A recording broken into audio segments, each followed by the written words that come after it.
प्रिय छात्रों नमस्कार। एनसीईआरटी गणित में आपका स्वागत है।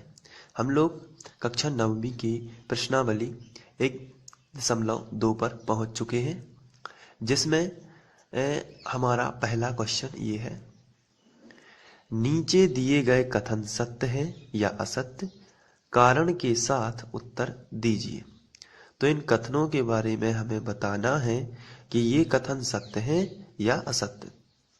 तो इनको करने के लिए हमें इनको ध्यान से पढ़ना और जो हम पहले पढ़ चुके हैं वो वाला ज्ञान काम में आएगा।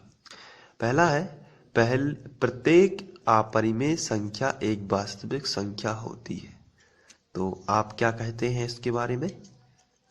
प्रत्येक अपरिमेय संख्या एक वास्तविक संख्या होती है। तो ये कथन तो सत्य है। सत्य है। क्यों सत्य है?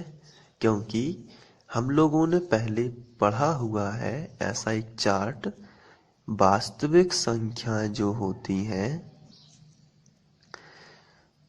वास्तविक संख्याएं जो होती हैं वो मिलकर बनती हैं परिमेय और अपरिमेय, परिमेय और अपरिमेय।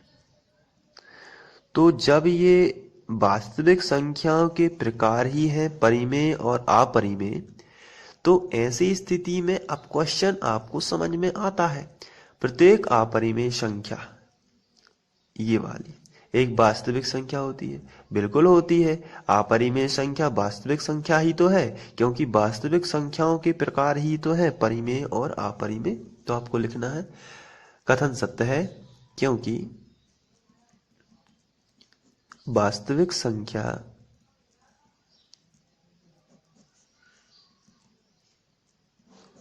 परिमेय और अपरिमेय से मिलकर बनती है।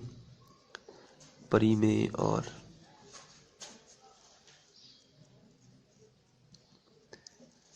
अपरिमेय से मिलकर बनती है। तो ये आपका कारण हो जाएगा।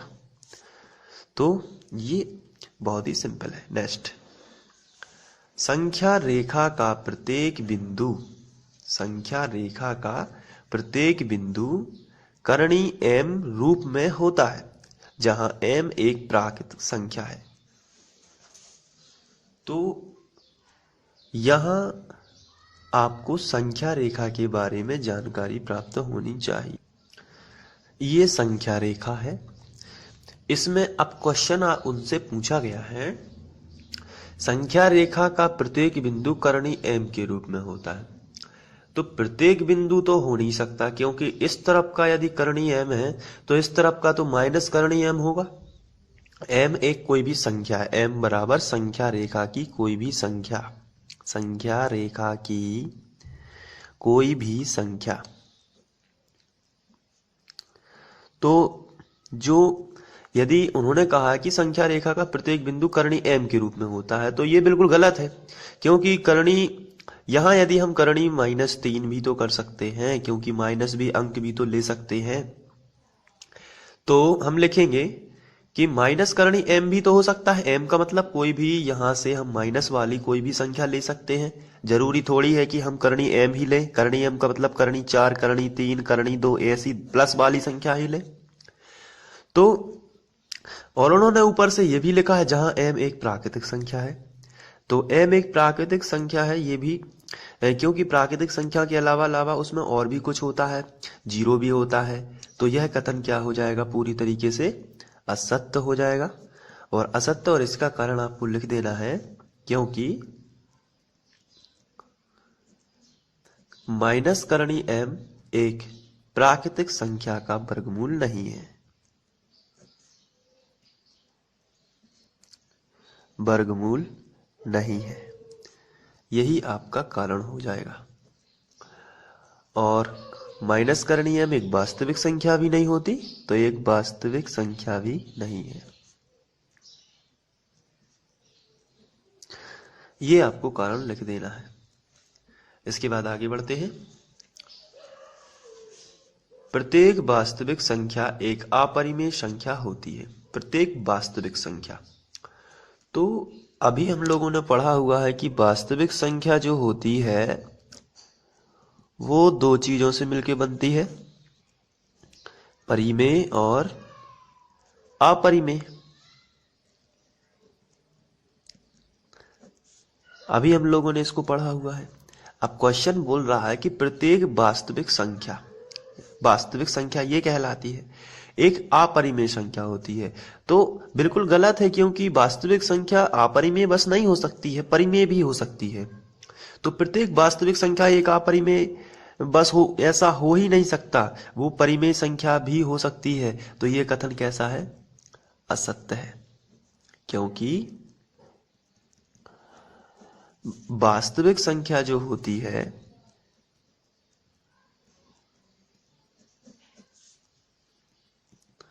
वास्तविक संख्या परिमेय भी होती है, परिमेय भी होती है, अपरिमेय तो होती है, साथ में परिमेय भी होती है। तो इस तरीके से ये क्वेश्चन सॉल्व हो जाता है। नेक्स्ट क्वेश्चन है, क्या सभी धनात्मक पूर्णांकों के वर्गमूल अपरिमेय होते हैं? यदि नहीं तो एक ऐसी संख्या के वर्गमूल का उदाहरण दीजिए जो एक परिमेय संख्या है। तो सभी धनात्मक पूर्णांकों के वर्गमूल अपरिमेय नहीं होते हैं, कुछ के परिमेय भी हो जाते हैं। जैसे एग्जाम्पल, इसका आंसर लिखते हैं डायरेक्ट। इसका जो आंसर होगा, जैसे मान के चलिए करणीय 49। करणीय 49 में इसका वर्गमूल होता है 7, और 7 एक परिमेय संख्या है, क्योंकि इसके बटे में हम लोग 1 लिख सकते हैं। तो करणीय 49 का जो वर्गमूल होगा वो 7, और 7 एक परिमेय संख्या है। इसका सीधा सीधा आंसर यही हो जाएगा बस। तो इस तरीके से आप इस प्रश्नावली के पहला क्वेश्चन और दूसरे क्वेश्चन को सॉल्व कर सकते हैं। अब हम लोग तीसरे क्वेश्चन की ओर बढ़ते हैं। इसके बाद तीसरा क्वेश्चन दिया गया है, संख्या रेखा पर करणीय 5 को किस प्रकार निरूपित किया जा सकता है?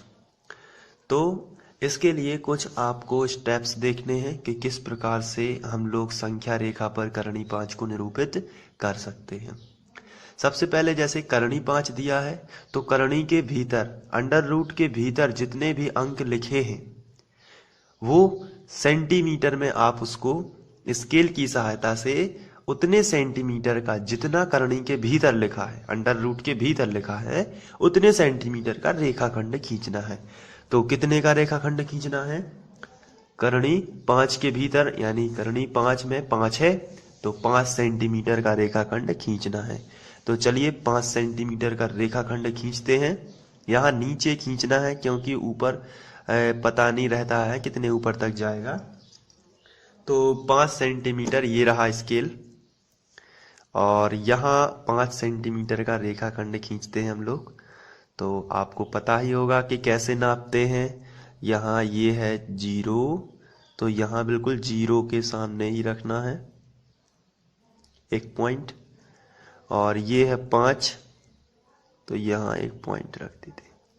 अब इन पॉइंट को मिला देते हैं, इससे हमारी लाइन बिल्कुल फिक्स ही आएगी।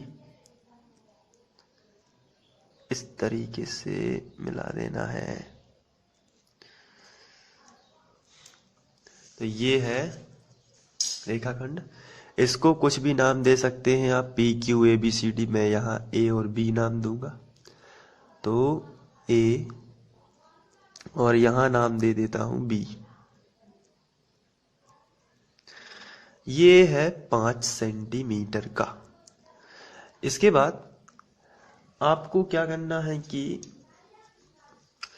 यहाँ जो B पॉइंट है, B पॉइंट से 1 सेंटीमीटर दूर जाना है, और एक बिंदु और लेना है, लेकिन फिक्स 1 सेंटीमीटर दूर। तो यहाँ पहले तो आपको यहाँ 0 वाला जो पॉइंट दिख रहा है, ये वाला, इस बिंदु पर रख देना है ऐसे, और 1 सेंटीमीटर दूर, और फिक्स 1 सेंटीमीटर दूर जाना पड़ता है। तो यहाँ हम लोग, इसकी प्रोसेस आपको बिल्कुल ध्यान रखनी है, याद ही कर लेनी है। तो ये 1 सेंटीमीटर दूर का ये पॉइंट मैं यहाँ बना देता हूँ। तो ये 1 सेंटीमीटर और हम लोग दूर पहुंच गए हैं, और ये C है। अब ये ए बी है, ये सी है। अब परकाल की सहायता लेंगे और ए सी का मध्य बिंदु खींचेंगे। ए सी का मध्य बिंदु, ए और सी। तो ए सी का जो मध्य बिंदु खींचना है उसके लिए हमें ए सी, ये पूरी भुजा ए सी है, लेकिन इसका हमें आधे से ज्यादा ले लेना है, आधे से ज्यादा ये, ठीक है। इस लाइन की, ए सी लाइन का, ना कि A B, A C line का आधे से ज्यादा लेना है और ऊपर चाप लगा देना है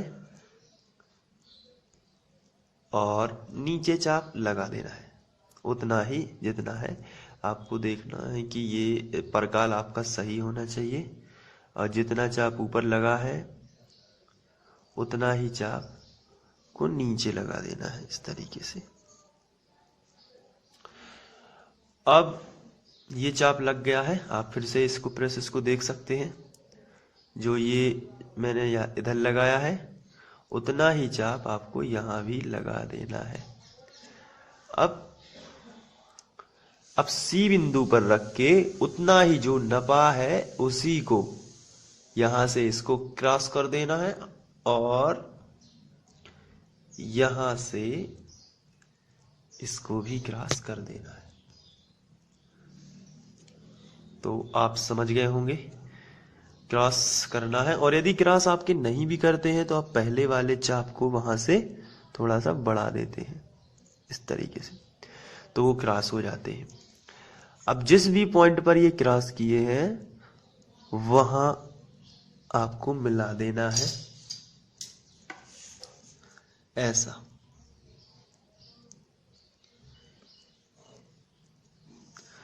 तो ये इसका जो, इसको नाम दे देते हैं, चलिए पी क्यू नाम दे देते हैं। तो ये जो ओ बिंदु है ये ए सी का अर्धक है, तो यहां ओ नाम दे देते हैं। अब ओ को केंद्र लेते हैं और ओ सी को त्रिज्या और ओ ए को त्रिज्या, चूंकि दोनों एक ही हैं तो उनको त्रिज्या लेते हैं और एक वृत्त बना लेते हैं, अर्धवृत्त ऊपर। चलिए, तो इस तरीके से ओ को केंद्र और ओ सी को त्रिज्या लेकर एक अर्धवृत्त बना लेना है आपको।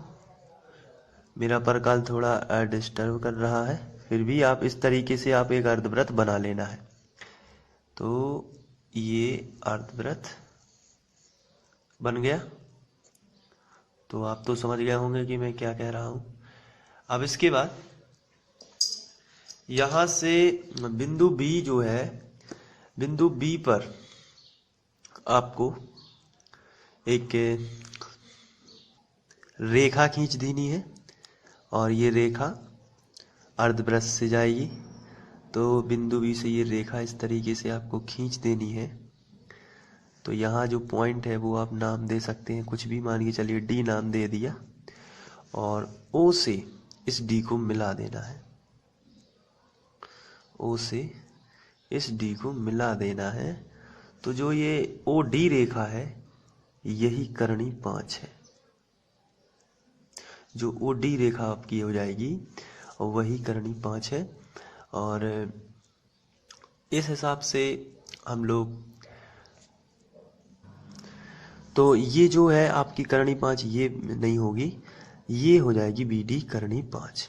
इसको आपको मिलाना भी नहीं है, ये आपको लाइन नहीं खींचनी है, तो बी डी आपकी करणी 5 हो जाएगी।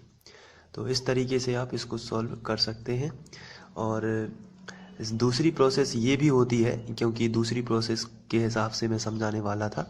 एक प्रोसेस तो ये होती है, अगर आप यहाँ से बी से 1 सेंटीमीटर लेंगे और उस हिसाब से करेंगे तो भी आएगा, लेकिन ये भी सही प्रोसेस है, ये सरल भी है। तो करणी 5 जो है आपकी बी डी बन जाएगी और ये आपको नहीं खींचना है।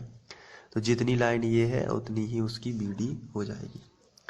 तो आप समझ लेना इसको बहुत अच्छे से और इसको कर लेना। और यहाँ आपको लिख देना है 1 सेंटीमीटर और बाकी सब ठीक है। और आप ये चूंकि हम लोगों की संख्या रेखा है, इसको आगे भी बढ़ा दें। यदि तीर का चिन्ह लगाना है तो आप यहाँ तीर का चिन्ह भी लगा सकते हैं और यहाँ नामांकन भी कर सकते हैं, 1 2 3 इस तरीके से। और 1 2 3 इस तरीके से कर देना है। और ये जो लाइन है BD, यही आपकी वो BD लाइन जो होती है उसको हम बोलते हैं करणी 5। तो हम स्टेप लिख देते हैं। पहला स्टेप हम लोगों ने किया था, सर्वप्रथम AC बराबर AB बराबर 5 सेंटीमीटर का रेखाखंड खींचा था, रेखाखंड खींचा। उसके बाद सेकंड स्टेप पे किया था, AB जो रेखाखंड हो गया था, अब बिंदु B से 1 सेंटीमीटर की दूरी पर बिंदु C लिया। बिंदु B से 1 सेंटीमीटर की दूरी पर बिंदु C लिया, बिंदु C लिया। इसके बाद AC, तीसरा जो हम लोगों का पॉइंट था वो था AC का अर्धक PQ खींचा, जो AC को ऊपर काटता है, ऊपर काटता है। अब चौथा पॉइंट हम लोगों ने OC त्रिज्या लेकर अर्धवृत्त बनाया था, अर्धवृत्त बनाया। और लास्ट जो किया था अभी 5वां पॉइंट, वो हमने किया था B से एक रेखा खींची, ऊपर की ओर खींची थी, जो अर्धवृत्त पर D बिंदु पर काटती है, अर्धवृत्त को D पर काटती है, D पर काटती है। तो इस हिसाब से जब D पर काटती है तो BD बराबर करणी 5 ही होगा। BD ही क्या है? करणी 5। आपको ये प्रोसेस याद रख लेनी है और ये वाली लाइन आपको नहीं खींचनी है। Thank you.